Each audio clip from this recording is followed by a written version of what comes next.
오늘 본문의 말씀, 우리 소돔 성에 사는 롯의 이야기입니다. 근데 오늘 말씀에 소돔 성에 찾아온 하나님의 사람 두 천사를 롯이 맞아 드리고 식사를 제공했습니다. 밤 늦은 시간에 자려고 하는데 이방인의 방문을 궁금해 여긴 것뿐만 아니라 이방인의 방문으로 인해서 성내가 좀 혼란스럽고 소동이 일어났습니다. 바로 이 이방인을 찾아서 와서 저들을 끌어내서 저들과 상관하려고, 저들에게 성폭행하려고 하는 일들이 일어나게 됐습니다.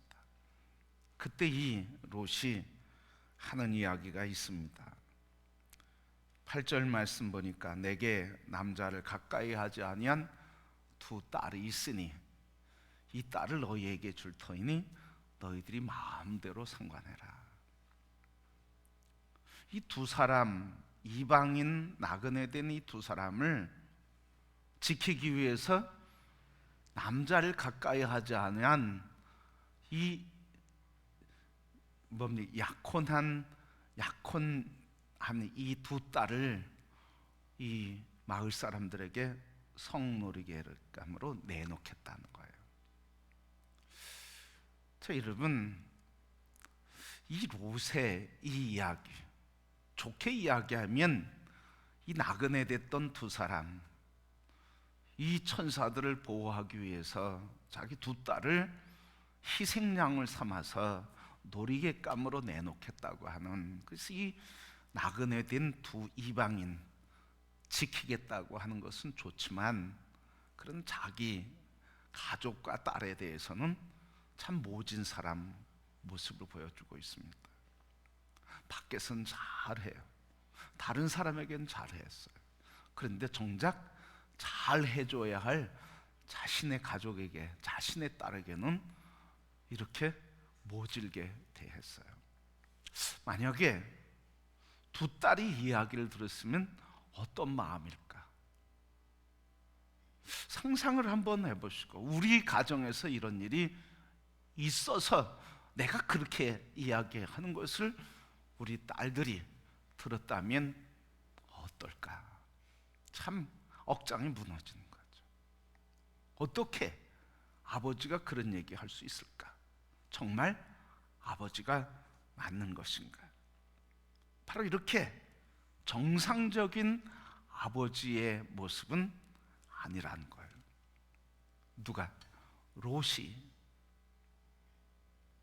일반 상식에 근거한, 그리고 인륜에 근거한, 도덕성에 근거한 아버지의 모습과는 너무 먼 모습이 롯의 모습이었다는 거죠. 혹시 우리에게는 그런 모습은 없을까? 롯은 왜 아버지로서 아버지다운 모습이 아니라 이렇게 정상적이지 않은 아버지의 모습, 아주 역기능 중에서도 역기능이죠. 역기능이라고 표현하기도 좀 부끄러운 모습이 이 아버지 롯의 모습이에요. 그게 한 장면인데 오늘 말씀 이후에 보면 이 천사가, 하나님의 사람이 이 롯에게 심판에 대한 이야기를 알려줍니다. 아주 긴급한 하나님의 불심판의 소식을 전하면서 긴급 피난을 요구하고 있습니다. 15절 말씀에 보면 주의 사자가 이 성을 빨리 빠져가 나가야 된다고 재촉을 해요. 이 성 죄악 중에 함께 멸망할까 하노라. 너무 안타까운 거예요. 이 성이 그냥 머물러 있는 거예요.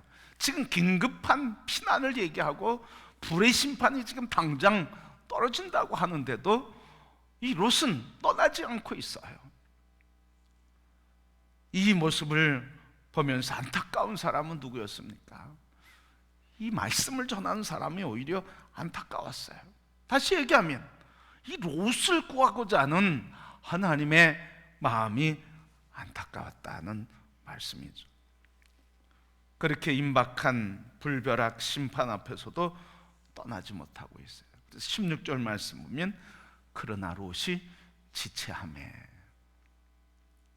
아니 지금 당장 심판하겠다고 하는데 롯은 왜 머뭇거렸을까?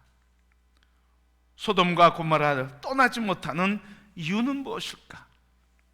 여러분, 롯이 지금 이렇게 긴급한 상황에서도 떠나지 못하고 그를 붙들고 떠나지 못하게 하는 힘든 것이 무엇이었을까 하는 거예요.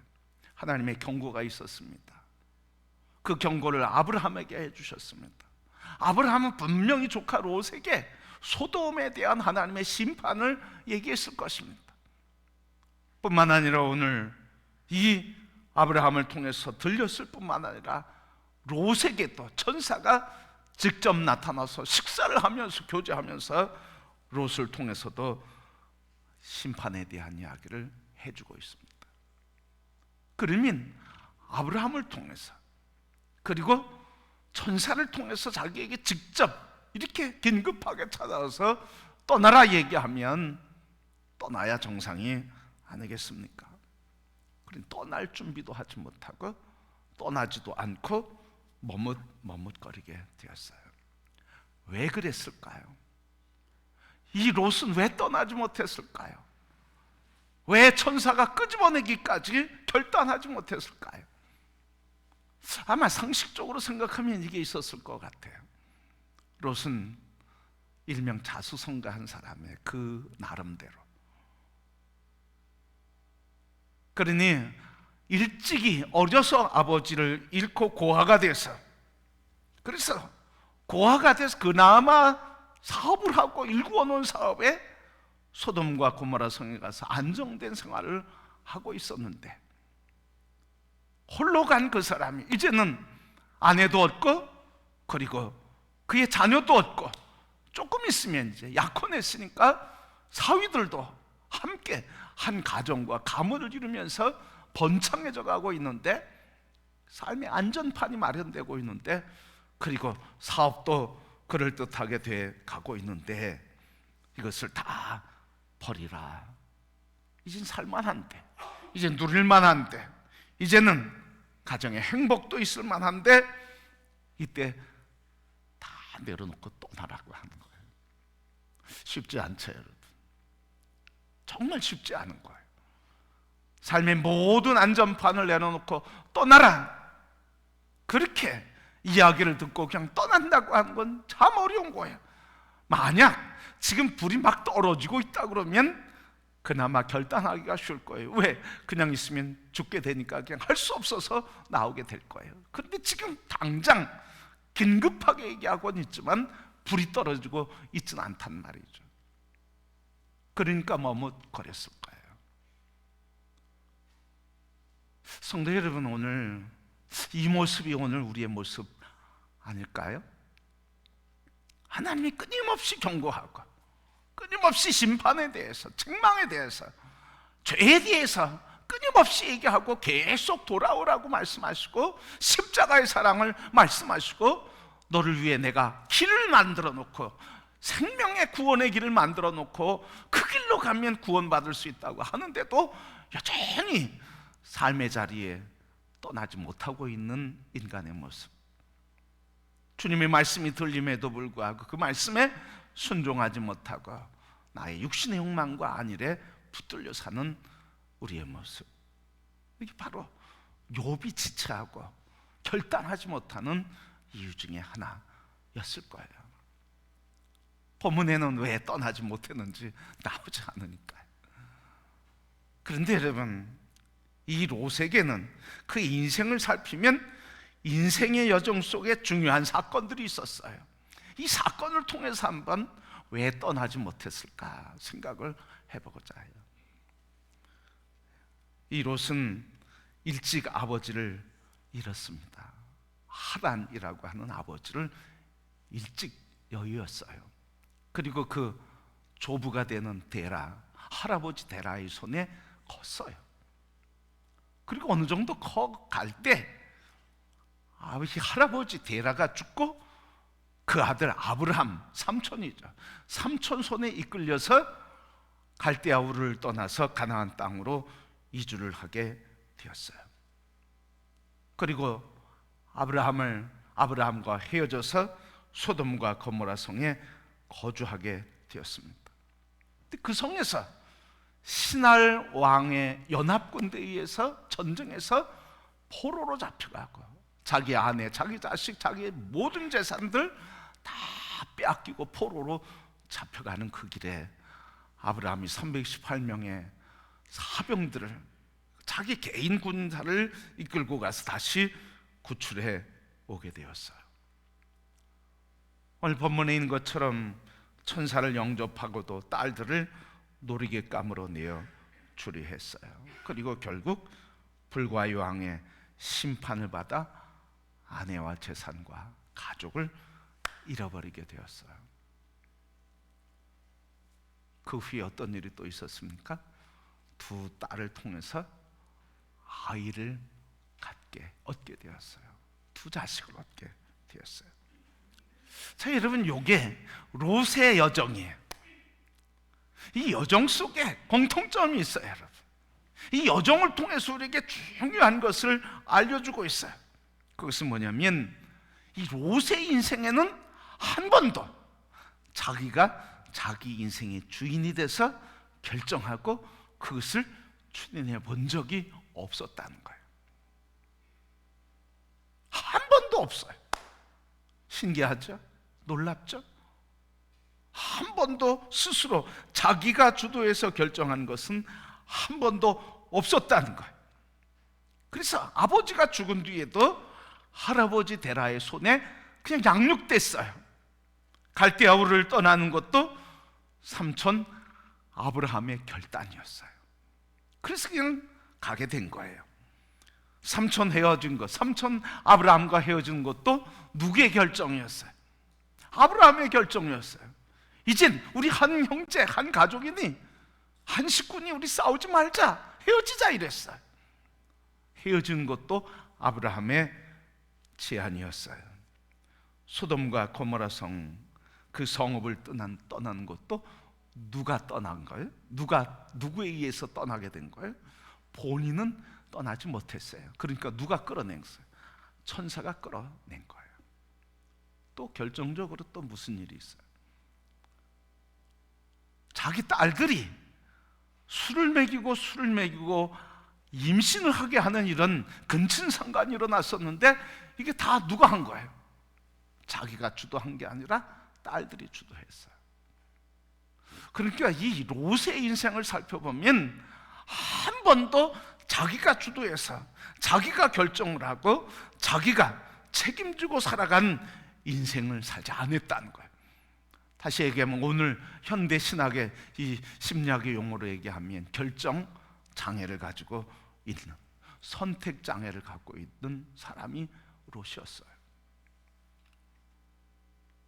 누군가가 선택을 해주면 그 선택에 마음 들지 않았지만 그냥 살아가는 사람이에요. 이렇게 성인이 됐는데 왜 그랬을까요? 그냥 어린아이라고 하면 선택하는 데 어려움이 있을 수 있어요. 알지 못하니까, 전체를 볼 수 없으니까 결정하는 게 어려울 수 있어요. 그런데 다 자란 이 성인이 왜 선택의 어려움을 갖고 살았을까? 그리고 자기가 결정하기 어려우니까 자기가 나서서 결정하는 두려움과 아픔을 경험하느니 차라리 누군가가 결정해주면 그것이 마땅치 않더라도 그냥 그걸 무조건 따라갔을까? 이게 오늘 롯이 갖고 있는 문제였어요. 여러분, 육신적으로는 아버지를 일찍 여의고 아버지 삶을 배우지 못했어요. 여러분, 아버지로부터 배운다고 하는 것이 얼마나 중요한지 몰라요. 아버지가 다 뭐예요? 결정하죠. 결정해요. 결정을 하는데 결정하고 그 결과에 대해서 아버지가 다 책임지잖아. 아버지가 책임질 테니 걱정하지 말아라. 이런 결정권을 갖고 살면서 결정권을 보여주잖아요. 그런데 이 롯은 아버지를 일찍 여의면서 아버지 그것을 못 봤어요. 그냥 누가 결정해주면, 상대방이 결정해주면 그냥 수용했어요. 그래서 스스로 결정해보고 결정한 것에 대한 책임, 실패해보지도 않았고 그 실패에 대한 책임도 져보지 않았고, 그래서 스스로 결정하고 스스로 책임지며 스스로 독립해서 살아가는 자기 결정을 훈련받지 못했어요. 그러니까 독립심을 훈련받지 못했다는 거예요. 그래서 결국 문제가 뭐예요? 자기 정체성이 없게 되는 거예요. 그러니까 여러분, 자녀를 양육하는데, 우리 손자 손녀를 양육하는데 우리가 이런 걸 잘 좀 봐야 돼요. 다 준비해 주잖아요. 요즘 자녀 하나밖에 없으니까 다 준비해 주잖아요. 그러니까 결혼해서도 다 뒤치다꺼리 하느라 너무 힘들잖아요. 그러니까 성장할 때부터 자녀들에게 잘 못 될 것 같아도, 좀 실수할 것 같아도, 부모 보기에 좀 좋은 결정이 아닐 것 같아도 본인들이 결정할 수 있도록, 그래서 실패할 수 있는 기회를 주고 실패를 통해서 가르쳐주고 실패를 통해서 자기 자신이 결정하는 훈련을 시켜줘야 돼. 그래서 독립심과 정체성을 키워줘야 돼. 그래, 다 누가 했어요? 아버지가 안 계시니까 다 주변 사람들이 도와줬어요. 다 결정해줬어요. 자기가 양육된 거의 결정권도 할아버지 데라가 했고, 고향 떠나면서 갈대아우르를 떠나면서 가나안으로 가는 것도 삼촌이 결정해줬고, 삼촌과 재산으로 인해 사업에 충돌이 일어나니까 그 문제 해결하는 것도 삼촌이 해결해줬고, 소돔과 고모라 성에서도 다 다른 사람이 해줬다는 거예요. 그러니까 이 롯은 자기 결단에 주도권이 없고, 다시 얘기하면 주도권이 없, 자기를 책임지고 결정할 수 없었던 건 자기의 정체성이 없다는 거예요. 이거 해야 될지 저거 해야 될지, 내가 무엇을 결정해야 될지 자기 정체성이 없는 거예요. 그러니까 그걸 불편스러워도 주변 사람이 결정해주면 너무 편해요. 그리고 그 다음에 뭐라 그래? 당신이 결정했으니까 난 책임질 거 아니야. 이렇게 책임을 또 넘기게 돼요. 그래서 이 롯은 실수를 통해서 배우지 못했어요. 그리고 스스로 결정하는 독립심, 자기 결정권을 훈련받지 못했어요. 그래서 자기의 정체성을 갖지 못하게 된 거예요.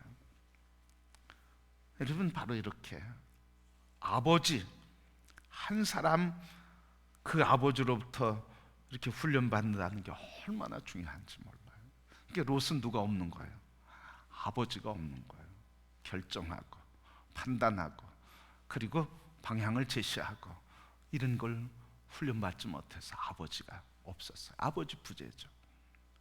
그러니까 아버지는 자녀들에게 영향력을 끼치는데 방향을 제시하고 결정을 하고, 그래서 아이 자녀들에게 결단과 결정을 통해서 책임지게 하고, 그리고 그것을 보여주는 거예요, 아버지가. 근데 우리 부모들 보면 너무 자녀들이 귀하니까 다 자녀들이 결정하게 돼. 요즘 또 누구가 다 결정해요? 아내가 다 결정해요. 그러니까 가정이 어떻게 돼? 아버지 부재로 인해서 가정이 어떻게 됩니까? 자꾸 약화되고 무너져요. 그러니까 이 사회가 전통적인 가치관들이 다 무너지게 되는 거예요. 가정이 자꾸 흔들리게 되는 거죠. 그래서 롯의 문제는 아버지의 부재, 그것으로 인해서 자기 결정권을 훈련받지 못하고 독립심을 훈련받지 못하고, 그래서 자아 정체성과 자기 정체성이 분명하지 않으니까 결정할 수가 없고 선택할 수가 없고 결단할 수가 없었던 거예요. 두 번째는 롯은 하나님을 알고 있어요. 영적으로의 문제, 육체의 문제는 아버지의 문제였고, 영적인 문제는 바로 하나님을 알았지만 하나님과 교제하는 삶을 살지는 않았어요. 그래서 이 영적으로 교제하는 삶을 살지 않았기 때문에 현재 문제들에 대해서, 자기를 둘러싸고 있는 이 일들에 대해서 하나님의 길을 묻지 않은 거예요. 소돔과 고모라 성을 선택할 때 거기는 물이 가득 흐르는 이집트 땅과 같다, 그렇게 생각하면서 초지를 보면서 물을 보면서 저기에 양치기에 좋다고 하는 아주 순수하게 인간적인 생각을 한 거예요. 그가 결정하는데 하나님께 길을 묻지 않았어요. 그리고 하나님께 길을 묻지 않았을 뿐만 아니라 듣지도 않았으니까 하나님 말씀 따르는 훈련도 안 했어요. 그러니까 육신적으로도 문제가 있었고 영적으로도 자기가 살아가고는 인생의 길에 대해서 문제들과 자기를 힘들게 하고 자기가 선택해야 할 모든 일들에 대해서 하나님께 묻지도 않고 듣지도 않고 그리고 순종하지도 않는 이런 따르는 훈련이 없었다 하는 말씀이죠. 여러분, 오늘 우리 자녀들을 키우면서 많은 분들이 그렇게 얘기해요. 또 본인들도 그래요. 젊은 사람도 그래요. 신앙생활은 어른이 돼서 하는 거다, 그렇게 생각하는 사람들이 있어요. 근데 여러분, 신앙생활은 어른이 돼서 하는 게 아니에요. 세상 공부를 다 마치고 하는 것도 아니에요. 성공한 뒤에 하는 것도 아니에요. 시간이 남아서 하는 것도 아니에요. 근데 많은 사람들이 시간이 있으면 안 돼. 근데 여러분, 언제 시간이 있습니까? 사람이 언제 시간이 있어요? 첫 번째, 병 들었을 때 시간이 있어요. 병 들었을 때. 두 번째, 실업과 실직했을 때 시간이 있어요. 그 다음에 언제 시간이 있습니까? 여러분, 은퇴했을 때 시간이 있어요. 그 다음에 언제? 죽을 때나 돼서. 그때 왜 시간이 없어요, 여러분? 그러니까 시간 난 뒤에 시간이 있으면 한다고 하는 건 뭐예요? 죽을 때까지 난 신앙생활 안 하겠다는 거랑 똑같은 거예요, 여러분. 그러니까 많은 사람들이 세상 공부 다 마친 뒤에, 성공한 뒤에, 뭐 이렇게 시간이 남은 뒤에 한다고 그래요. 그런데 여러분, 신앙생활은 시간이 있어서 하는 것도 아니고 성공한 뒤에 하는 것도 아니고 아플 때 하는 것도 아니고 실패할 때 한 것도 아니에요. 지금 여기서부터 시간이 없을 때, 시간이 없어 바쁠 때, 세상 문제로 분주하고 힘들 때, 삶의 터전을 세우기 위해 힘들고 지칠 때, 그리고 지금 어떤 상황이든지 지금 하나님과 교제하면서, 그래서 하나님으로부터 걸어가야 할 길을 묻고 그 길을 듣고 그 길을 따라가는 훈련을 하는 삶이 되어야 한다는 말이에요. 우리는 너무 예수님을 믿는데 너무 이렇게 얕게 생각해요.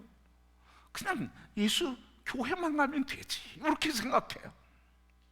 그냥 예수 믿고 교회만 가면 되지, 이렇게 생각해요. 예수 믿는다는 것은 교회 가는 것 이상이라는 거예요. 이상이 뭡니까? 예수를 그리스도로 영접했으니까, 나의 구주로 모셨으니까 예수를 따라 사는 삶이 그리스도인인데 삶에 대한 관심은 없어요. 그냥 교회 나가는 거에만 관심이 있어요. 그의 생각과 그의 고민과 그의 아픔과 그의 속사람과 그의 영혼과 그의 삶에 하나님의 뜻과 섭리와 계획과 이루고자 하시는 하나님의 뜻은 생각지 않는다니까요. 그냥 육으로만 잘 되면 됐다, 괜찮다 생각해. 예수를 믿는다는 것은 그냥 교회 나가는 것 이상이라니까요. 교회 잘 나간다고 안심하지 마세요. 됐다고 생각하지 마세요. 우리의 남편, 우리의 아내, 우리의 자녀 다 물어봐야 돼요. 왜 모양으로 보지 말고 그 안에 있는 인격과 영적인 눈으로 보시기를 바랍니다. 인격과 영적인 눈. 우리가 자녀를 볼 때 그냥 자식으로만 보면 안 된다는 거죠. 우리 성도를 볼 때, 우리 서로를 볼 때 그냥 사람으로 보면 안 된다는 거. 저의 마음에, 저의 상한 감정 뭔가, 저의 마음의 아픔 뭔가, 우리 자녀들이 지금 고민하고 있는 인생의 문제는 뭔가, 인격적으로 만나야 되고, 그리고 저들의 영혼의 상태가 어떤지 영적인 눈으로 살피고 그것을 도우려고 하고, 그것이 기도가 돼야 되는 줄 믿습니다. 그러게 우리가 신앙생활 하는데 하나님 알고 예수님 아는 것 가지고는 안 된다는 거죠. 예수 그리스도가 나의 주인 돼서 그의 길 그 길을 가고 그 길 열어주신 것을, 말씀하신 것을 듣고 순종해가는 삶을 살도록 그렇게 훈련된 삶을 살아야 이렇게 고난과 문제가 있을 때 거기서 스스로 하나님께 묻고 하나님께 나가서 하나님 가르쳐주는 것에 순종할 수 있는데, 근데 롯은 하나님이 가르쳐줘도 순종하지 못하는 거예요. 강제로 끌어내야만 끌려 나오는 거예요. 그게 우리 연약한 모습이에요. 그러게 성도 여러분, 이제 그냥 끌려 나와서 구원받는 것도 참 감사하고 다행이지만, 그러나 그런 삶이 아니라 평소에 우리의 삶의 모든 문제에 대해서 묻고 듣고 순복해가며 영적인 삶에 준비되고, 그리고 인격적인 삶에 부족한 것들을 배우고 익히며 그리스도 예수 안에서 회복의 은혜를 누리는 성도가 되기를 주님의 이름으로 축복합니다. 여러분, 롯이 이런 사람이었어요. 아버지 부재의 사람, 그래서 자기 정체성이 없고 누군가가 늘 결정해줘야만 안식을 얻는 사람.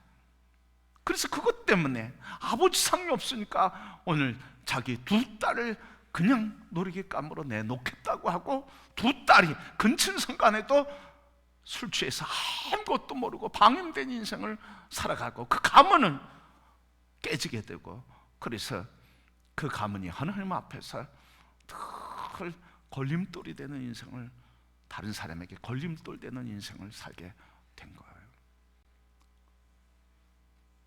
여러분, 그러할지라도, 그런 인생일지라도, 그런 연약한 모습이 나에게 있다 할지라도 우리가 절망하지 않은 것은 하나님께서는 롯을 포기하지 않으신다는 거예요. 그렇게 문제 있는 사람, 그렇게 불순종의 사람, 그렇게 자기 딸을 그렇게 놀이개로 삼는 이런 사람조차도, 술 취해서 근친상간하는 이런 사람일지라도 하나님은 포기하지 않으시고 놓지 않으시고 그를 붙잡아 주신다는 거예요. 그 인생에 있어서 전환점이 되는 시기가 두 시기가 있어요. 한 시기는 뭡니까? 아브라함과 데라, 특별히 아브라함과 동행하는 삶. 여러분, 아브라함은 어떤 사람이에요? 하나님의 부르심을 받고 말씀에 순종해서 고향을 떠나 약속의 땅을 가는 사람. 그 약속의 땅은 뭐예요? 젖과 꿀이 흐르는 땅, 그 땅에서 어떤 일을 이루시겠다는 거예요? 나라를 세우고, 민족과 나라를 세우고, 거기에서 하나님께서 왕을 세우시며, 그리고 새 역사를 이루는 국가를 세우고 나라를 세우겠다고 하는 거예요. 그리고 축복의, 모든 열방의 축복의 근원이 되게 해주시겠다는 거예요. 그러니까 여기에 중요한 가르침이 있어요. 롯이 아브라함에 의해서 택함받고 끌려갔어요. 하나님이 원한 건 아니었지만 약속의 사람과 함께 있었고, 가나안을 향한 그 길에 끌려갔고, 그리고 아브라함의 손에 붙들려서 같이 살아갈 때는 산업에 창대함이 있었어요. 어느 정도로 산업이 창대했어요. 아브라함의 산업과 충돌이 일어날 정도로 창대해졌다는 거죠. 그러니까 여러분, 아브라함, 언약 안에 있는 사람, 복의 근원인 사람과 함께 있을 때 산업이 번창해질 때 아브라함과 충돌이 일어날 정도로, 경쟁이 일어날 정도로 산업의 창대함이 있었다는 거예요. 그런데 두 번째 전환점이 뭡니까? 아브라함을 떠나서 소돔성에서 천사가 찾아왔을 때예요. 그를 영접하고 그와 함께 있음으로 인해서 천사의 도움을 받을 수 있고 천사의 손에 이끌림 받을 수 있었어요. 그러게 여러분, 이 말씀을 통해서 롯의 인생에 개입하신 하나님의 손길을 통해서 우리가 깨닫는 게 뭡니까? 인생의 여정에서 우리가 생각하지 못하는 많은 문제를 만날지라도, 다른 사람에게 자랑스러운 부모를 내가 만나지 못했을지라도, 심지어는 롯과 같이 야비하고 그리고 아버지 같은 아버지를 만나지 못했을지라도 내 삶에 있어서 하나님은 포기하지 않고 찾아오시며, 그래서 천사와 동행하시고 천사를 통해 끌어내 주시고 우리 곁에 함께 동행할 수 있는 하나님의 사람을 보내주신다고 하는 말씀이에요. 하나님은 그와 같이 내버리지 않습니다. 우리를 이 땅에서 모른다고, 나는 너를 알지 못한다고 내버리는 하나님이 아닙니다. 하나님은 아브라함을 보내주셔서 축복의 근원과 통로와 이 아브라함을 보내주셔서 이렇게 아버지 없는 인생, 하나님과도 깊은 교제가 없는 인생이었지만 그에게 복의 근원이 되고 통로가 되게 해주시고, 그래서 영적 후견이 되어 그의 삶을 지켜주시고 보호해 주시는 은혜를 베풀어 주셨어요. 뿐만 아니라 찾아오셔서 동행하시는 천사 성령님과 함께하는 인도의 축복을 누리게 됐어요. 하나님께서 강제로 끌어주시는 은혜. 그러게 여러분, 과거가 어떠해도 성장 과정 부족함이 있다 할지라도 하나님이 아버지 되어주시고 성령님이 동행하시고 영적 후견인들이 함께 하게 될 때 우리는 복된 인생을 살게 된 줄 믿습니다. 여러분, 아버지 없다고 원망하지 마세요. 또 지난 시간 아버지로부터 배우지 못했다고 후회하지도 마세요. 지금까지 하나님과 교제하지 못하는 삶을 살았다고 절망할 것도 없습니다. 지금이 바로 아버지를 만날 때고, 지금이 바로 하나님과 교제할 수 있는 시간이에요. 우리 인생의 가장 중요한 시간은 언제입니까? 과거도 중요해요. 미래도 중요해요. 그런데 가장 중요한 시간은 언제입니까? 지금이에요. 그 장소는 어디입니까? 여기예요. 우리에게 가장 중요한 시간, 우리에게 가장 중요한 장소는 환경이 변해야만 좋은 것이 아니라 지금 이 자리, 지금 이 시간, 바로 여기에서 하나님을 만날 수 있고, 여기서 하나님의 들려주신 말씀에 아멘하며 교제할 수 있고, 여기에서 이 시간에 하나님을 만날 수 있는 가장 복된 시간이 되는 줄 믿습니다. 여러분에게 영원하신 아버지가 계십니까? 여러분은 예수 그리스도 안에서 하나님을 아빠라고 부르십니까? 다시 한번 부를게요. 여러분에게는 영원한 아버지가 계십니까? 여러분은 예수 그리스도 안에서 하나님을 아빠 그렇게 부르십니까? 이게 우리에게 주신 복이에요, 여러분. 육신의 아버지는 일찍 떠날 수 있고, 육신의 아버지로부터는 내가 좋은 것을 배우지 못했을지라도 우리의 하나님, 나의 아빠가 되신 하나님이 우리의 진정한 아버지가 되어주시고, 하나님이 우리의 진정한 후견이 되어주시고, 하나님이 나의 진정한 산 아버지가 되어주셔서 우리의 삶을 이끌어주시는 줄 믿습니다. 지금도 가르쳐 주시는 줄 믿습니다. 그러니까 우리가 지금 누구에게 가야 돼요? 지금 산소로 달려가서 돌아가신 아버지에게 가는 것이 중요한 게 아니라 지금 누구에게 달려가야 돼? 우리 하나님 아버지, 아빠에게 달려가야 돼.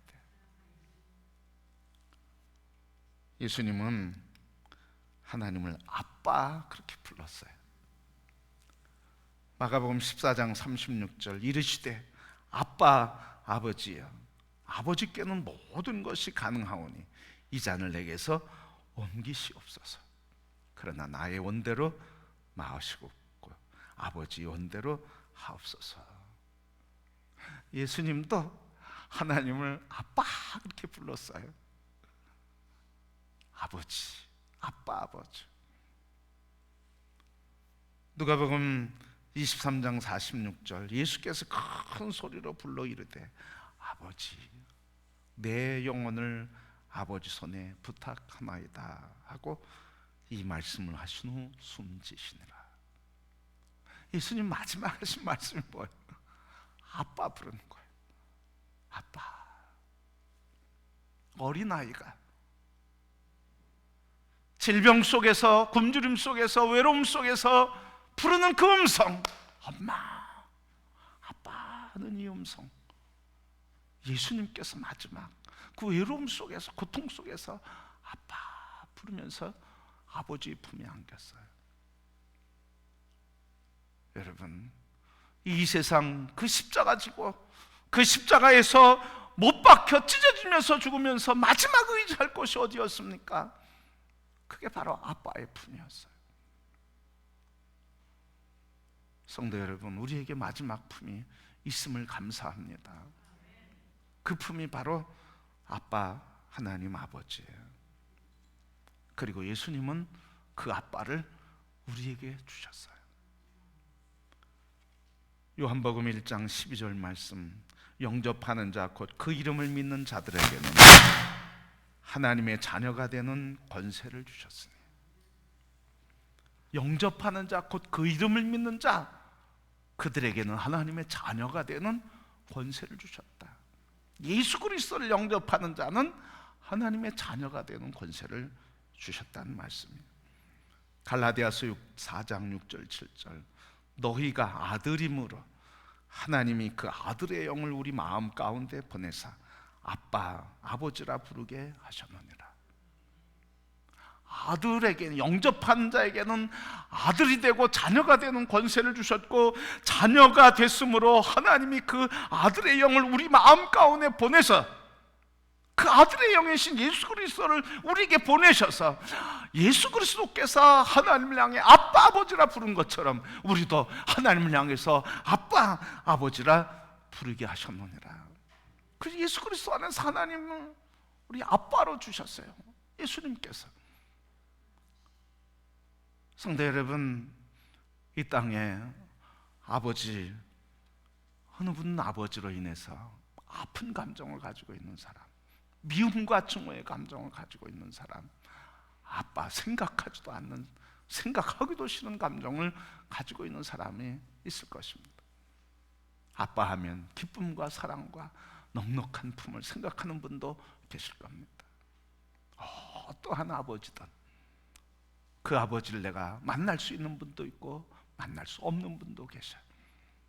그러나 아버지로부터 이미 받은 제한된 자원이지만, 그것이 건강한 자원이든 병든 자원이든 이제는 그 모든 자원을 다시 되살리고 회복해 주시고 건강하게 하고 강건하게 하고, 그리고 우리의 마음에 생명을 불어넣는 참 아버지 하나님이 계시니, 이제는 하나님을 아버지로 다시 만나는 귀한 은혜가 있게 되시기를 축복합니다. 하나님을 아버지로 만나는 방법은 무엇입니까? 바로 오늘 말씀에 우리에게 가르쳐 주는 것처럼 영접하는 자, 곧 그 이름을 믿는 자, 예수 그리스도를 구주로 영접한 자는 하나님을 아버지라 부를 수 있게 되었으니, 예수 그리스도 안에서 우리는 하나님을 만나게 되는 겁니다. 그리고 하나님 아버지로 모시는 사람, 예수 그리스도처럼, 그래서 예수님 뭐라고 그래? 내가 말하는 것도 다 누구에게 영향받고 누구의 말을 한다고 그래? 내가 하는 말도 다 누구의 말이라고 해? 아빠의 말이다. 내가 하는 일도 다 누구의 일이다? 아빠가 하는 일이다. 내가 하는 일은 하나도 없다. 다 아빠가 하는 일, 아빠가 하는 말씀, 난 그것을 하고 그것을 말할 뿐이다. 그러니까 예수 그리스도 안에 있는 사람들은 어떻게 살아야 되는 거예요? 내 말 하지 않고 내 계획대로 내 마음대로 야생마처럼 사는 게 아니라 아빠가 말하는 그 말, 아빠가 행하고자 하는 그 일, 그것을 그리스도 예수 안에서 듣고 아버지의 말씀에 아멘 하고 살아가는 삶, 아버지의 뜻에 아멘 하고 응답하는 삶, 이게 하나님과 교제하는 삶, 하나님과 대화하는 삶, 하나님을 만나는 삶이에요. 머릿속에 그냥 하나님 나의 아버지다, 그곳으로 끝내지 마시고 그 아버지와 교제하는 삶을 살 때, 그때 우리가 아버지의 마음을 알고 아버지의 생각을 듣고 아버지의 계획을 알고 그 뜻을 따르겠다고 하는 결단이 여기 생겨요. 그런데 아버지라고 하는 이 사실만 알고 끝낸다고 하면 아버지의 생각이 뭔지, 아버지의 말이 뭔지, 아버지의 계획이 뭔지, 이 자식인 아들을, 딸들, 자식을 향해서 아버지가 이루고자 하는 게 뭔지, 소원이 뭔지를 아무것도 모르고 내 마음대로 살아가게 된다는 거예요.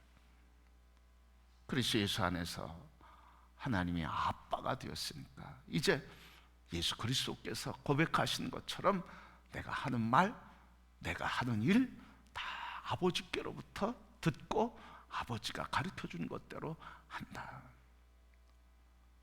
그러니 이제 우리도 아버지를, 하나님을 아빠라 믿는 사람들은 하나님과 다 교제하는 거예요. 그리스도 예수 안에서. 그래서 요한복음 15장 15절 말씀에 내가 너희를 친구라 하였노니, 그렇게 친구라 부르는 이유는 아버지께서 너희에게 알려주고자 하신 것을 다 알려주고자 함이라.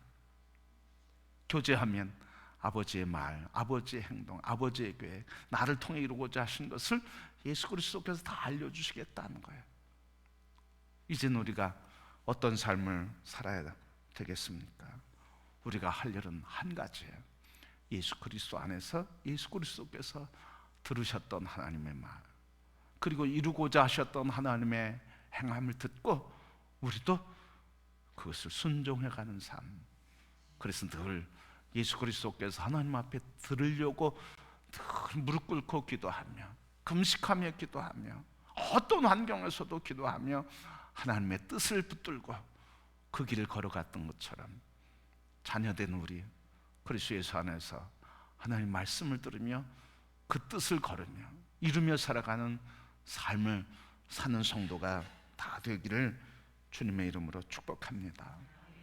우리 비록 육신의 아버지는 연약한 면이 있고 나에게 좋은 유산을 물려주지 못했을지라도, 내가 지금까지는 영적으로 하나님을 아버지라고 하는 것으로 아는 것에만 그쳤지만 이제부터는 참 아버지 하나님 예수 그리스도 안에서 우리가 하나님을 아빠 아버지라 부르는 권세를 얻었으니까 예수님이 하셨던 것처럼 우리도 그 말에 귀 기울이고 그의 행함에 순종하고, 그래서 도우시는 성령의 능력 안에 주님 우리를 통해 이루고자 하시는 하나님의 선한 역사 함께 이루며 함께 주님 오시는 그 길을 걸어가는 모든 하나님을 아버지로 둔 형제 자매가 되기를 주님의 이름으로 축복합니다.